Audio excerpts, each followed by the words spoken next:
Hey everybody, it's Eddie from Tokyo. This is your cryptocurrency update from Japan, and the Ripple chairman, that would be Chris Larsen. He put forth a very radical idea. I want to cover it in this video along with an update on the XRP ledger, getting closer to solving those issues. And Gensler in the headlines again. And why is the SEC being sued? And a shocking statement coming from a former SEC commissioner. You just won't believe it. Well, maybe you will. All right, let's get it going here.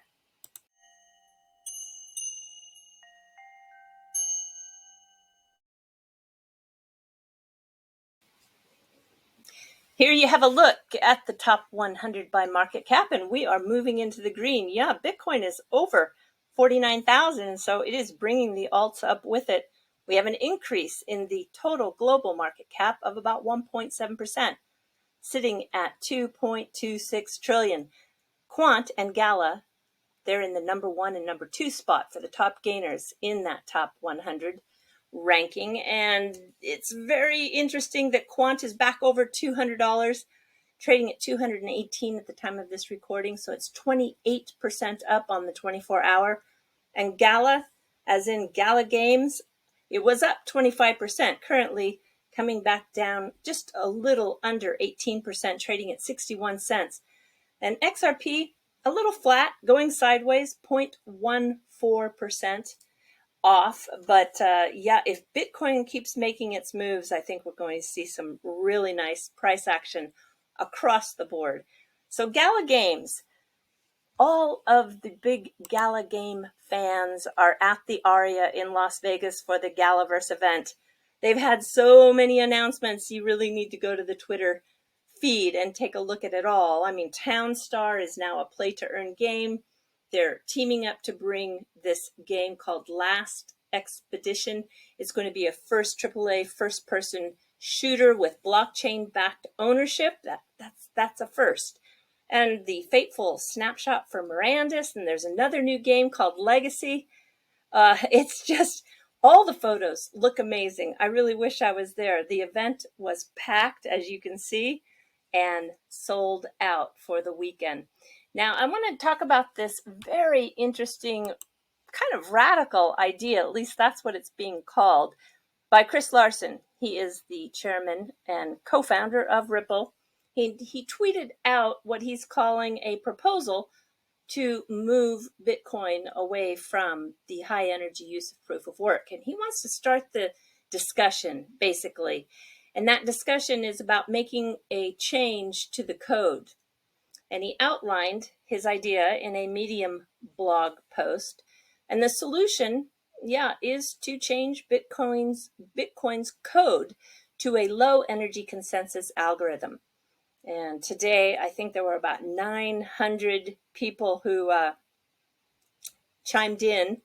They're not, I would say the majority of those people are not happy with his proposal.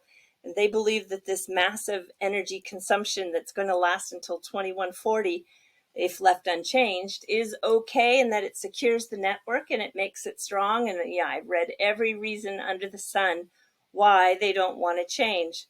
So it looks like, at least for a positive thing, Chris Larsen has started a discussion, right? There was the longtime analyst Willy Woo and cypherpunks and many, many devs really giving their opinion. I read through a lot of the no, talking about making changes to code, though. Let's just jump over and see what Nick is saying from Ripple, because they are making some proposals to make some changes to the code on the XRP ledger. Nick is a cryptographer. He is also one of the best software engineers that Ripple has, and he's working really hard still to find the solution for these transaction XRP fees that escalated. So I think they found a patch, what he says, and that is really wonderful. The proposal will be published to reduce the size of the ledger objects by 50%. That will reduce memory, the memory disk and bandwidth usage. So that sounds very encouraging. And in addition, the proposals to further make enhancements to the code also in order to better sync the progress information, making it easier for the node operators to monitor their servers, the status, the performance, that's also going to be done. So onward, right? Including, the onward movement to expose how ridiculous the SEC versus Ripple case is. I just can tell you that Charles Gasparino, he's not letting up. He published another article a couple of hours ago pointing out how nonsensical this double standard the SEC is taking with Bitcoin and Ethereum and what they have chosen to do to XRP in regards to going after the company Ripple. It's pretty amazing that they're being attacked for the XRP sales when really, essentially, there has been no difference between those sales that got both Bitcoin and Ethereum off the ground. So an SEC lawyer was quoted as saying, though, this is where it gets just crazy, was saying that they have never given an official position on Ethereum or Bitcoin. And even though Hinman's personal opinion was posted on the SEC website, that speech he gave in June 2018, it's just getting just so bizarre, right? How can you say that it wasn't the opinion of the SEC when they posted his speech on the website? I think they're just backtracking. They're finding themselves in a real pickle. And I think they're going to be pressed up against the wall with nowhere to go. I'm not the only one that thinks it's crazy either. The Empower Oversight whistleblowers, they are filing a lawsuit against the SEC. They're seeking to force the SEC to comply with several requests of communications that took place with Hinman and his current and former employees, specifically those millions of dollars that he received from the law firm that does promote Ethereum. There are 6 requests that they have that have gone unanswered. So they are looking into this because they are really seeing that there is a conflict of interest here, but the SEC is not cooperating. And they really need to cooperate because this is under the Freedom of Information Act. So again, they have nowhere to go.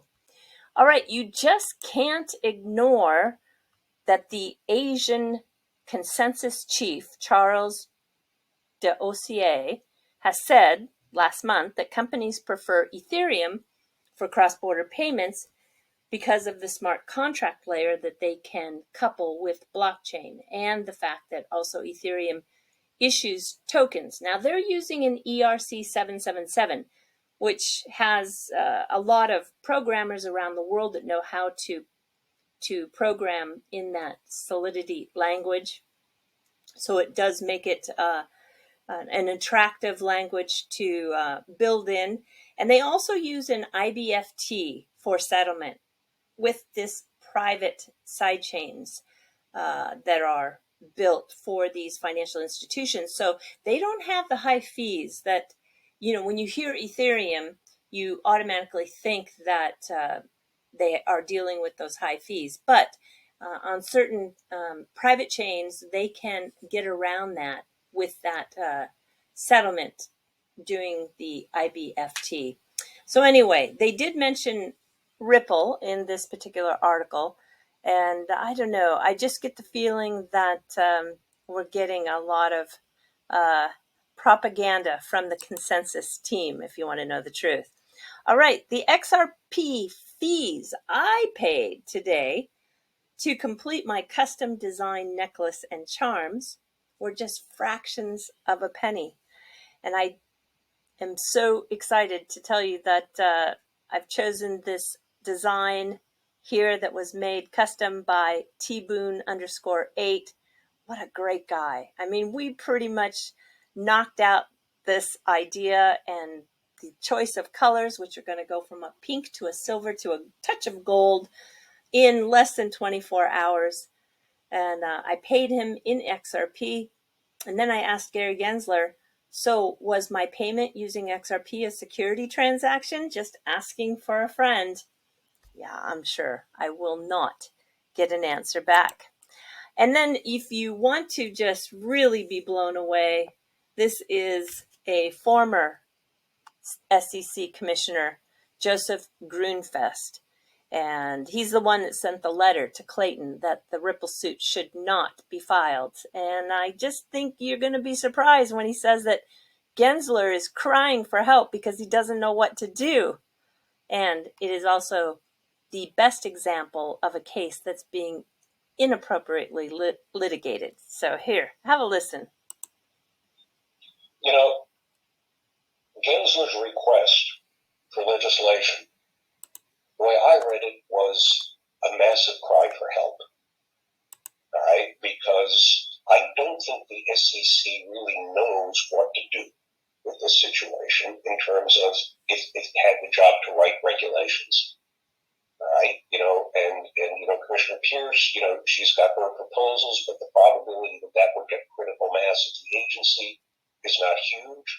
And I think quite wisely, Chairman Gensler is saying, look, we need help from our bosses, and our bosses here are Congress, so Congress, you tell us how you want to handle this. In the interim, I'll be very candid. I'm not impressed with the job that the SEC is doing in this case. Right? And by the way, let me disclose, I'm an advisor to Ripple in the XRP litigation. So I just want everybody to know that. I don't think this case is a So, in my view, this is not the set of issues, many issues that should be resolved through litigation. These are issues that you need to face and you need to address through regulation. It's been a battle of the agency for decades over the notion of regulation through litigation. Right? And this, I think, is one of the best examples of a case that's being inappropriately litigated when instead the matter should have been dealt with through rulemaking. Because you litigate this stuff, it's a bludgeon. You're not going to get any guidance for the market. Everything is going to be so narrowly focused on what the circumstances were in this particular case. You're not going to have expert testimony from technologists and all sorts of other people that you need in order to come up with a rational policy. It's not going to help the world, right? Yeah, Grunfest now teaches at Stanford in Palo Alto, California. So he is really still recognized as not only an expert, but he has a good reputation in the space. And he thinks it really is the best example of a case that's being inappropriately litigated. All right, everybody, we are going to jump to the fluff. Yeah, when you come to Tokyo or Japan in general, you really do start to fall in love with the trains. And there are 2 new series that are going to be out. One is coming out in 2022 and one in 2023. And they are so cool. I just wanted to share them with you. I want you to look here at the 400 series. This is going to have a lot of new features. In fact, both of them that I'm going to show you have a lot of new features. A new ceiling design, which is, I think, really beautiful. Security cameras this time. 4 languages done in the liquid crystal displays. Japanese, Chinese, Korean, and English. They'll be equipped with Wi-Fi. They have larger seats. They have an air purification equipment. They have no more hanging signs, which I kind of am going to miss, but I think visually this new cleaner look is quite beautiful. They have a counter also in the front of all of the cars that have a USB power supply source, kind of what they're calling your utility space. That is cool. There's also a design that is barrier-free for that improvement. There's going to be AI-powered temperature controls. And when it comes to the doors opening and closing, they're going to change the chimes. So I would imagine that's being done for maybe people that have some sight challenges where you can tell if the doors are opening or closing. It makes sense. Yeah, I like it. And here is another version of the interior. You have an individual seat that is upholstered. I think this is just great. This is another one that is called the 30,000 A series. This is the one that's going to come actually in July, just next year. And take a look at the interior on this one. It is described that these circular designs sparkle. So we would say kita kita in Japanese. I think that is really great. But look at this. Look at this clean white interior, which is just so different than how they look now. They're very, very busy with lots of advertising that runs along the walls and then hangs from the ceiling. But this new look, I think, is going to be very modern and contemporary. And we'll take a peek at one last photograph, which I thought was very creative. It's a mom who's a photographer in Japan, and this was posted on her Twitter feed, and I just loved it. She's taking a picture in the same spot in different seasons. So we've got the winter and then brand new leaf in the beginning of summer and then a fall shot. How nice. I mean, this is so simple, but just think of where you live and maybe there's a spot where you can get this same sort of contrast that show the seasons in that location. All right, everybody, do take care. Sayonara for now. Bye-bye.